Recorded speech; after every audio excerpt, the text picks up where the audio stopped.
Hey everybody, Red X Rain here, coming at you with another terrible Tuesday, wherein I play a terrible game so that you don't have to. And as you can see by this title screen, and of course by the epic soundtrack, I mean, just listen to that, we're playing E.T. for the Atari 2600. Now, E.T. is a game that its reputation really sort of precedes itself. By the way, I'm gonna switch over here to mode 2, which is something you can usually do on Atari games. There's usually a couple modes, sometimes for like 2-player or expanded difficulty if you're 1-player, or 2-player sometimes. Different games, different setups. So I'll talk about the history of this game in just a little bit, because it's just an important part of kind of like the whole experience. But yeah, so the basic controls are, well, basic. It's Atari, right? So you got the joystick moving ET up, down, left, right, and the fire button or the trigger button kind of technically does a few things. I mean, graphically, it just makes ET raise his head, but it does different things in different parts of the game. We'll talk about this guy in a little bit, but we'll let him touch ET for now. So, one of the things about this game that if you've never played it, or people that have tried to play it and just get really fed up with it after a couple of minutes, is how really almost impossible it is to figure out how to beat this game, how to play this game at all. And that's usually, one of the big sort of signs or metrics for deciding what's, some of the worst games ever made is, sort of that combination of controls that aren't necessarily intuitive, but also gameplay that just boggles the human mind. To be fair, I think, let's see. So basically, I was looking for that question mark to appear at the top of the screen there, and then press the trigger button. It didn't do anything this time, but I'll talk about what that's all about in a minute. But real quick, I think I may have said this before about other games. Let's see. Perfect. Okay, so I'll take this opportunity now. So basically, the way that you beat the game is that first you have to find those question marks sort of scattered around the various screens here. And when you press the B button, it causes ET to extend his neck, and for some reason that makes sometimes these pits or these wells to blink with kind of a yellowish dot. And when you see that, you're supposed to go in there and pick up one piece of like ET's intergalactic telephone or something like that. And basically, the sort of the first goal here is to get all three pieces. Now, this guy, this FBI agent, is trying to track me down, and if he touches me, he will take one piece of the telephone that I've collected. So the first time you're playing, or when you first start playing, and when you don't have any phone pieces, don't worry about trying to outrun him, because he can't. I mean, he'll touch you, but he's not going to take anything from you. You don't have anything. But now that I have a piece of the phone, I definitely don't want to get it taken away. It'll just reappear somewhere else in the game. You can find it again, but that takes up a lot of time. And sort of speaking of time, at the bottom you see there's a score, or at least numbers, that are constantly diminishing. You can think of that as ET's health, which I guess is what it technically is. Basically, every step he takes, he loses a little bit more. When he falls in pits, he loses like 300 health. He takes fall damage, basically. There's a couple other ways I think that he can lose health. But yeah, so you definitely don't want to just let the FBI agent keep catching you, because...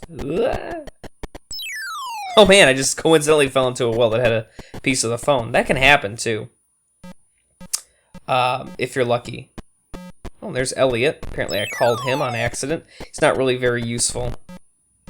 Basically, when you see up top in that purple bar area, when you see like there's like almost like a screaming sort of head or face. There you go, that right there. It calls Elliot to help you, give you more health. It probably is a good strategy to utilize, but I hardly ever... Not that I play this game a ton. But as you can perhaps tell the way I'm talking about it, I do have some experience with this game. Unlike, I think, other, at least up until this point, sort of memorable experience with Terrible Tuesday games. Okay, so there we go. So, actually, I might actually beat it. So I have all 3 pieces of the phone, and let's actually wait here for a second, because when you see that, like, it looks like Roman numeral 3, but I think it's supposed to be like a government building or something like that. Whenever you see that, if you stand on... Really? He's back? Whenever you stand on that... oh my god, he took it! What an ass. Well, when you see that up there, it basically is like a repellent. It makes the FBI agent sort of retreat to the city area, which is not an area I generally go to. Oh, coincidentally, there it is. That sort of bluish screen with a couple of buildings. Okay, so let's go look for that 3rd piece. Yeah, so yeah, super not intuitive controls, even for an Atari game, which is just a joystick and a button. That says something. But what I was going to say earlier is that, it's something that I think contemporary gamers, and actually not even that contemporary, I feel like even starting in like the Super NES, Genesis, Sega era, let's get rid of him, you could kind of just like pick up any game and just kind of like figure it out, and the game would like tell you what to do, like in the game. It would. Some games really kind of are almost patronizing, and they overload you with like hints and tips. But there's usually, we're so used to, I think, like a tutorial level or something like that like acclimates you to, hey, or even now we have like elaborate FMV or CGI cutscenes, but even like NES, some NES games, and definitely Sega and Super NES games, it would have some sort of like text-based story. Okay, there we go. Maybe some text just telling you, like, giving you a general hint, like, here's what you're trying to do and here's where you're trying to go and all that kind of stuff. But Atari games don't have that. You got to read the manual. And, certainly, nowadays, if you're emulating or something like that for an Atari game and you don't have the manual, it's even harder to know what to do than someone who played this back in, 82 and was trying to figure it out with the manual, perhaps. So I'm running kind of low on health here, but if I can luck out, I might still be able to beat the game. So what I'm looking for now, up top again in that purple bar area, is it actually looks like a Space Invader. I feel like it was over here. I feel like I crossed over it. But basically what we're trying to do is I'm trying to find that, and again, press the trigger button, E.T. will extend his neck, and that will like initiate a call to his spaceship or the mothership or whatever to come pick him up, and then we have to go back to where we started the game, that forest-looking area, and wait for them to pick us up. But I'm not seeing... I thought it was right over here. Maybe I'm just imagining things. I do think that... Oh, yeah, there it is. Okay, see, it's a little Space Invader dude. So it looks like E.T. got mail. Okay, and so here we are in the forest area. I might actually pull this off. And now we need to look for this, like, area. Oh, God, they're not going to show up when you're here? Yeah. Jesus. Oh, come on. I'm so freaking close. Yeah. Go away. Okay, where is the ship? Now you gotta find the ship. God, come on. So close with health. Let's fill this up. Because as you can see in the top right corner, there you go. Little piece of mail. And now they're not gonna show up at all. Great. Oh! Even when you know what to do... I shouldn't have done that. Even when you know what to do, this game is very, very hard. And I think the call ended. Yeah. I missed him. Guys, I was so close. And then I fell in a well. Oh yeah, the wells are weird too. So, yeah, you press B to extend his neck up, and that makes him float out. Oh, and I died. And Elliot will come by and give me a little bit more health. It doesn't really show it, but you do get 3 lives. But they don't start you off with the full, like, 9,999 health that you do when you start a new game, but it's a little something. I still have all the pieces, so this is still worth trying. There we go. Whew. One thing that I was also about to... Oh, come on, man. One thing I was going to say is that... and I feel like I'm... Oh my god, I'm having so much trouble with the controls here. Okay, not that. Oh my god, he's back. This guy's the word. He's what makes this game, I think, especially hellish. People say that these pits are really bad. I don't know. I think they're not that difficult to avoid. I don't think they're that difficult to get out of. Yes, sometimes the game kind of glitches out and you'll try to exit and it'll just drop you right back in. Case in point, it happened right there. Oh, should I keep going? Yeah, I'm going to reset the system, and I'm actually going to try something especially crazy. So I couldn't beat the game on the number 2 setting, which means that the FBI agent shows up, but this is the number 1 setting, which almost converse... It just goes along with the logic of how this game is played, I suppose. Mode 1 is the hardest, because Mode 2 has the FBI agent, and he comes by and he, takes pieces of the phone. Mode number 1 is the hardest because he's here, but also we'll see a scientist show up. I'm gonna regret saying this now, but I don't see them anywhere, and this is all right. Nope. And technically, I feel like the scientist isn't as bad as the FBI agent. He pretty much just when he touches you, he carries ET. There he is. He carries ET. Let's just show this off. He carries ET to the city area. I think when he picks you up, he maybe takes away 100 health.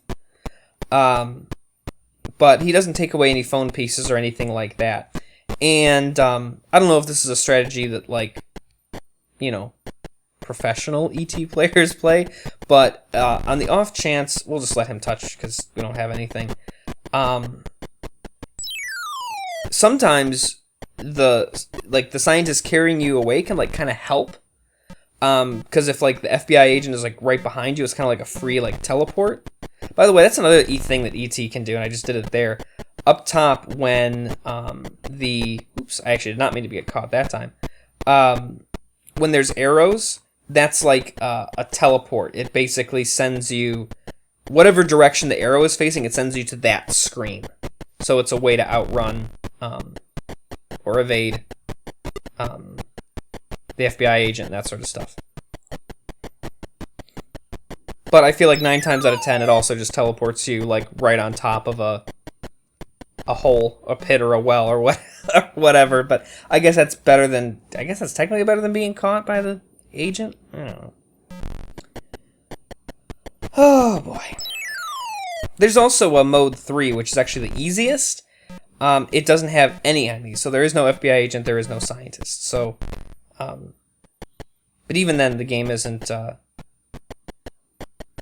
completely easy, unless you know exactly what you're looking for. Then it's actually pretty easy. But yeah, I wanted to save a little bit of time to talk about the development and release and that sort of thing about this game.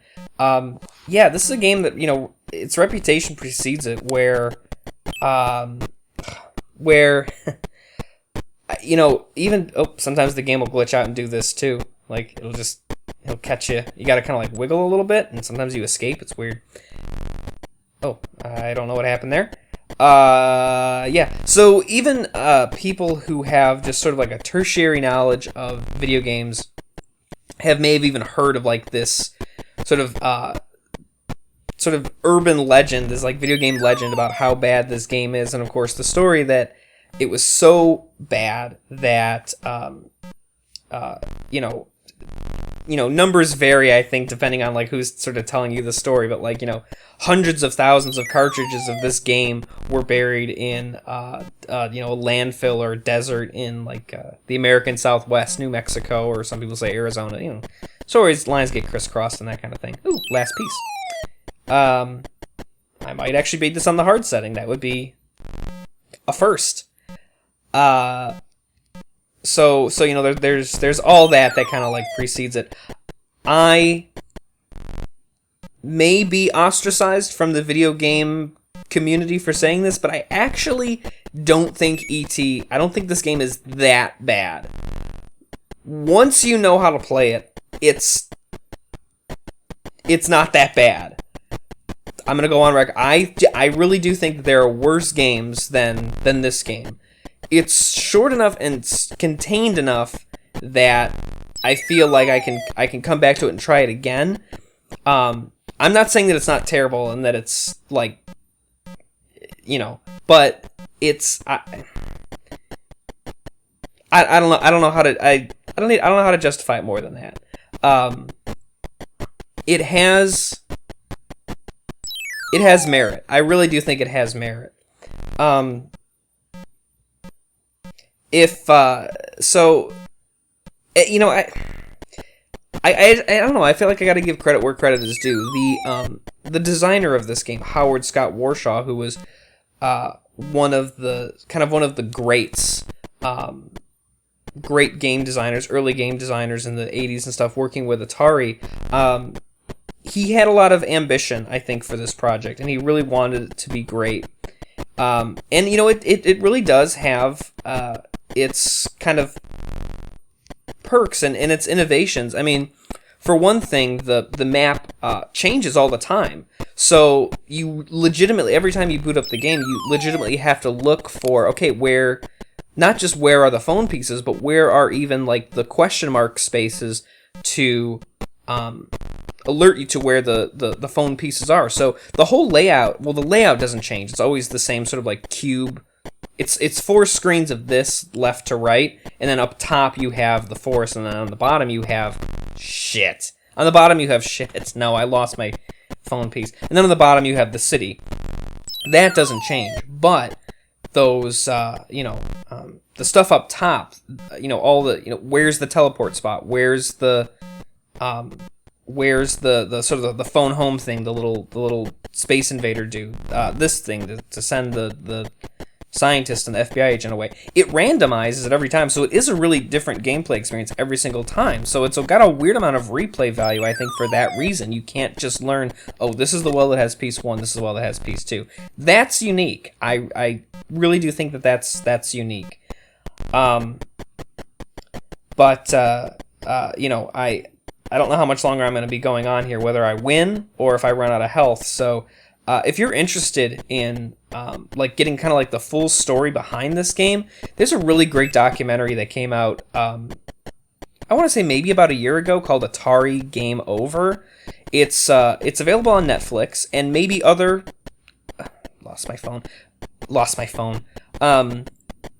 Maybe other streaming services. I'm not too sure.